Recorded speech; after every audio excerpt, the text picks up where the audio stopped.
So, what is metadata? How is it used? Why is it important? What can you do to change it? These questions and more I'm going to be addressing on today's episode of the BB&J podcast. I'm your host, John Lind. Let's get into it. So, let's break down that phrase, metadata. Meta just refers to the study of the thing, right? So, you always hear like metaphysics, right, in the sci-fi shows or whatever. But that's just studying the process and the study of physics, how we understand things, how we're approaching these concepts. So, metadata is data about data. It's understanding the data. It's the study of the study. So, metadata is data that helps understand a piece of media of some sort. The exact definition uses, I think, a more umbrella term. But, what are we talking? We're talking because, what is the important application here? Why does metadata matter, and why am I talking about it on a marketing / web design-ish podcast? Well, what we're talking about today is metadata specifically for media, because metadata exists, across different platforms, and for different concepts. But the specific form of metadata that people interact with the most in their day-to-day is content-based. So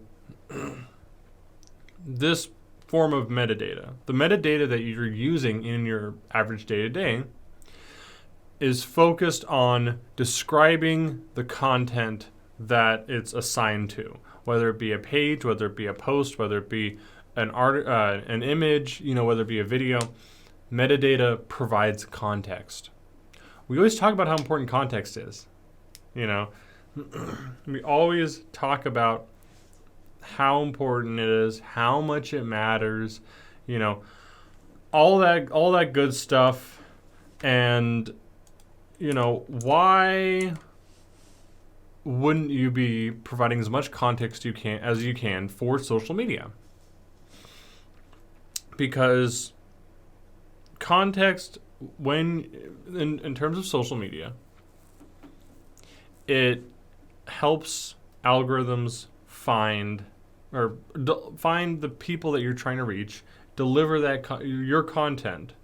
Once again, whether it be a post you're sharing, whether it be a page, whether it be video, image, all that goodness. But it helps deliver that content to the people who it thinks is going to engage with it. So, an excellent example, and I'm definitely going to get into this in a future podcast, is geotagging. What is geotagging?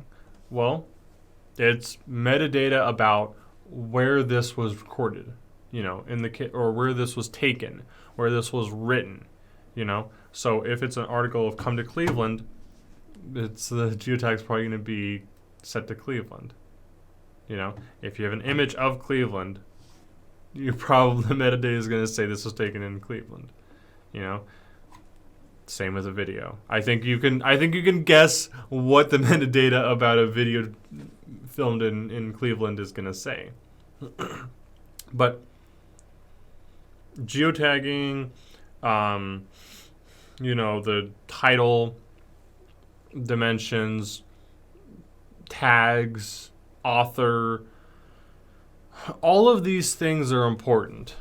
All of these things, social media especially, also other platforms such as Google and Yahoo, use to understand, contextualize, and deliver your content. We always talk about the importance of context, right? context is super important.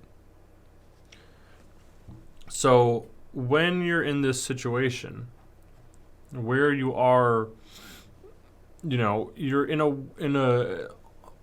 world where it's so easy to lose context. The internet is so easy to go in, miss context, even especially with other people.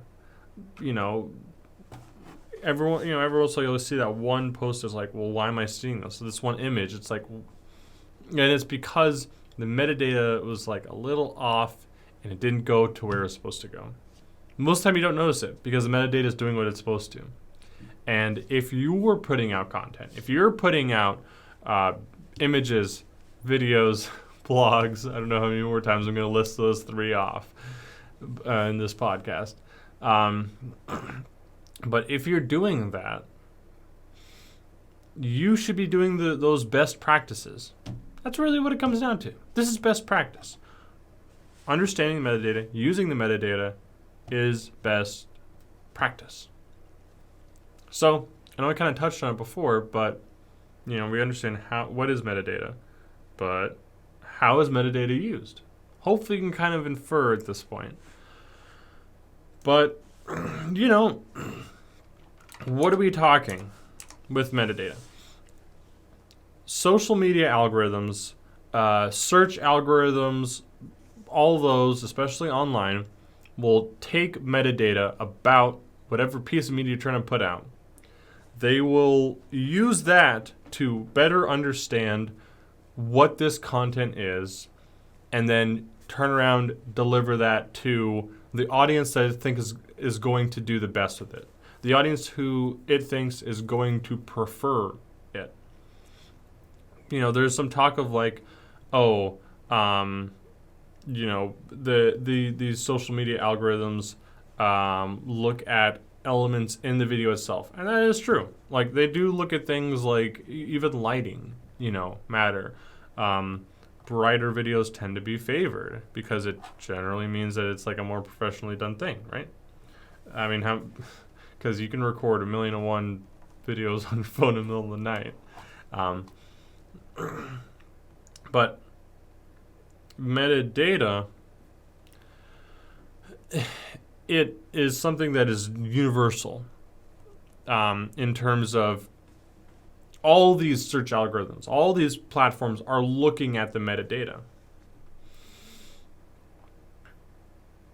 versus, looking at light levels, looking at X, Y, and Z, whatever text is on the screen. It does play a role, but it's not quite so universal between platforms. So one thing that might be really good on one platform might be ignored on another, because all of these different platforms are trying to figure out, that question. How can we get the most context we can from this media so that we can deliver it to them? They want to get your content to the people who are going to engage with it, and helping them understand that and trying to point them in the right direction of your target audience is going to be beneficial to you and your business. So having this metadata available for use is going to make a big difference. Now, you may be watching this, and you may be thinking, John, I've just heard of metadata. I mean, maybe I heard the word before, but I've never heard it defined before. And you're talking about geotagging and the title and the all this stuff. Like what? How do I use this? How do I even get started with metadata and changing? You tell me it's important, but okay, it's like, well, what am I supposed to do? Well, getting started with metadata, it really depends on the media you're using, right? The platforms you're using. So part of that information, social media algorithms are going to pull from things like tags. I know on Facebook and Instagram, a big thing is that you can geotag, which is, what kind of inspired this whole thought process of metadata and geotagging and all that for me personally. And, do you have to go into the code of the video or the file and modify it? No. And unless you really know what you're doing, you're probably going to either waste a bunch of time or end up hurting yourself or hurting the content, right? But if you do your due diligence, if you do a little research on these different platforms, you will find sections where you can enter your metadata. Great example is, WordPress, Squarespace, these different platforms where you can put out content. They allow for things like social sharing. They allow for things like the meta description and tagging. Tagging is a huge part of metadata. You don't necessarily realize it, but tagging is a great place to start with enhancing that and providing that metadata. If you're creating a post, you could probably add some tags. And you could probably add a location. So, definitely do that if that's something that you're looking to improve. If you're writing a blog, you could probably add tags. Look for the phrase SEO, because that'll probably lead you in the right direction. I know a lot of blogs are doing now like the SEO title, SEO optimization, and it shows you the search engine preview and all this stuff. And so it's helping bring that very back end thing towards you. But what's great about most media is they know that metadata is something that a lot of people don't necessarily know about. And they try to provide what they can. So we're in a situation where more and more of these platforms and media and these searches, or I guess not searches, it's more like these social media platforms and content creation platforms are doing more to passively add metadata to your posts. So most of the work is already done for you. You just have to do that little bit of due diligence, adding tags, adding the geotag, creating the meta description. Those things will make a difference because a lot of other people aren't doing them. And even if a lot of people are doing them, then you're just putting yourself at an unnecessary disadvantage if you're not using them. So these are definitely things to keep in mind when you're creating content. Take a look at the metadata. There's something pretty straightforward you can do with images if you're on desktop or if you're on a computer. Is you just right click the image, go to properties, and that'll pull up a bunch of information. Some of it you can't change, but a lot of it you can. But you can see the kind of things that it cares about. With the video, it usually thinks about recording date, recording location, image quality. These things that some of which you can change do make a difference. So if you're in a situation where you're trying to figure out how to improve your content, or not even necessarily improve your content, you're like, I'm improving my content, but it's not really quite getting to the right people. Think about the metadata. I think on that note, I'd like to end the podcast. I'd like to thank you so much for listening and or watching. Make sure to like and subscribe. I'm your host, John Lint, and I'll see you next week.